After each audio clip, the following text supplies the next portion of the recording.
Assalamualaikum warahmatullahi wabarakatuh. Waalaikumsalam warahmatullahi wabarakatuh. Bapak Ibu, di sini saya mahasiswa profesi dari Fakultas Keperawatan. Di sini saya mau melakukan pengkajian terkait fungsi dari sosialisasi dari keluarga Bapak Ibu.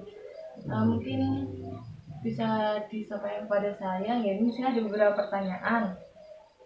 Mungkin bisa diceritakan dari Ibu sama Bapak terkait bagaimana jenengan berdua waktu menerapkan sosialisasi kepada anak, atau terkait ini dari pengendalian perilaku seperti kedisiplinan, terus atau memberikan penghargaan atau hukuman kepada anak-anak dalam proses tumbuh kembang seperti itu.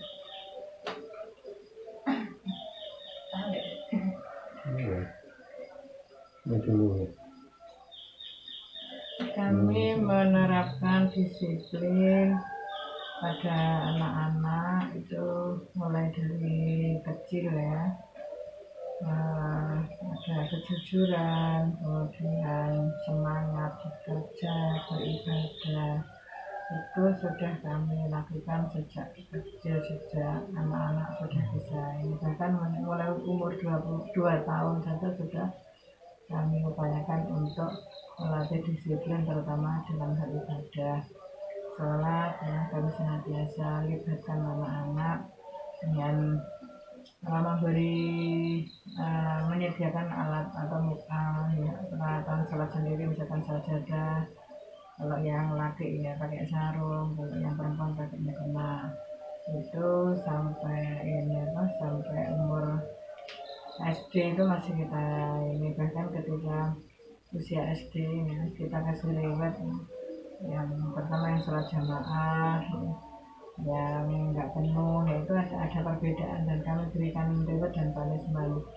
Misal yang kita punya perjanjian sholat berjamaahnya 5 kali, kalau ada yang bolong maka punishmentnya kita kurangi uang sakunya. Itu salah satu menerapkan disiplin di keluarga. Alhamdulillah sampai sekarang ya kita senantiasa, kami di keluarga senantiasa menjaga keistiqomahan sholat berjamaah. Terima kasih. Mungkin dari Bapak ada yang bisa. Prinsipnya lebih pada contoh teladan. Jadi orang tua mengajak bersama-sama orang tua, mengajak anaknya bersama-sama orang tua untuk melaksanakan apa yang menjadi kewajibannya. Sehingga dengan teladan itu harapannya anak bisa langsung mencontoh perilaku orang tua untuk bisa melaksanakan kedisiplinan atau aturan-aturan yang sudah berlaku secara umum. Ini kan juga sekarang kita lagi mengalami masa COVID gitu ya. Mungkin kalau dari Bapak Ibu penerapannya seperti apa nih di keluarga? Ya, kita sampaikan aturan-aturan terkait dengan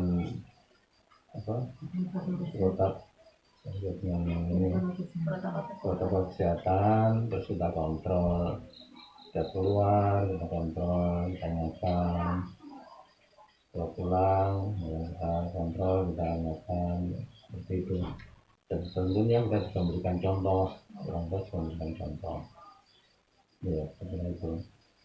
Terus kalau terkait mungkin kebebasan atau ketergantungan dari Bapak Ibu untuk memberikan kesempatan anaknya untuk memilih atau menentukan permasalahan itu bagaimana? Menentukan permasalahan dari sikap permasalahannya. Ya, kita ajak dialog. Jadi maunya anak gimana, kalau memang sudah benar menurut orang tua ya silakan. Tapi kalau mungkin ada yang kurang benar, kita ajak dialog, kita berikan pemahaman sehingga akhirnya apa yang menjadi pendapatnya itu sama dengan apa yang dipahami orang tua, sehingga sama-sama bisa menerima dengan baik. Kalau saya prinsipnya dalam memilih dan menentukan suatu masalah itu ya prinsipnya kebutuhan bukan keinginan ya. Jadi kalau saya pengen ya itu harus harus dipilih dan dipilah. pengen, tapi kalau nggak prioritas mungkin juga ini nanti mungkin disampaikan. Jadi dimensi kebutuhan itu yang dikedepankan dalam hal apapun gitu ya, dalam hal apapun ya kita mengedepankan kebutuhan, nanti akan berdampak ke kehidupan yang akan datang. Jika kita sudah memprioritaskan kebutuhan daripada keinginan, itu insya Allah ya skala apa yang kita lakukan itu insya Allah lebih baik, kemudian lebih pas itu. Kemudian kalau keinginan anak itu misalkan belum cocok dengan orang tua, ya biasanya kita lakukan dialog, kemudian kita pahamkan plus minusnya, kemadaratannya, kemanfaatannya sejauh mana. Kalau manfaatnya lebih besar ya kita ACC dan kita setujui, kalau madaratnya yang lebih besar ya berarti harus di pending dan ya harus ini gitu ya, sebenarnya dengan lapang dada bahwa hal itu memang belum layaknya untuk dipenuhi. Kalau di sini terkait membesarkan anak berarti bersama ya, bukan apa ada bapak lebih dominan atau ibu? Tidak ya, kami dalam memilih sekolah, dalam menentukan ini masa depan anak-anak itu kami di keluarga senantiasa suro ya, senantiasa bermusyawarah ya bagaimana baiknya, termasuk memilih sekolah ya ke depan, prediksinya yaitu kita bahas bersama, kita komunikasikan dengan anak. Kadang orang tua pengennya ini anak nggak cocok, atau anaknya pengennya ini orang tuanya nggak cocok, itu yang perlu dikomunikasikan. Di mendidik anak ya kami lakukan secara bersama, dan ya kebersamaan itu antara orang tua, antara anak itu dijelaskan.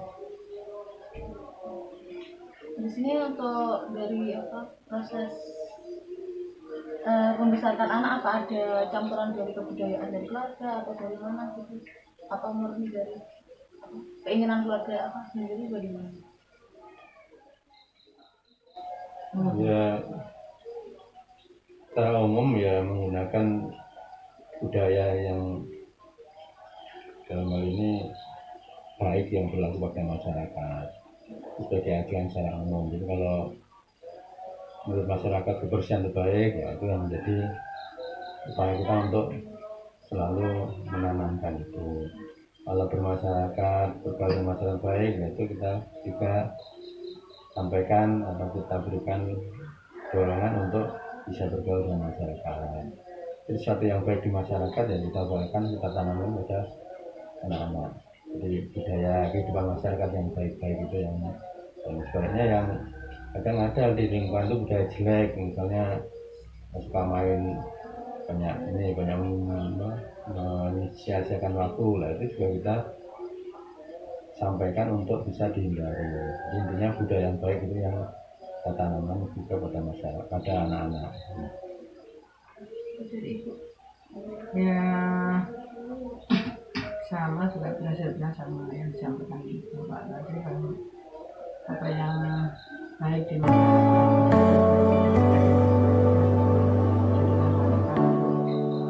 mendidik anak.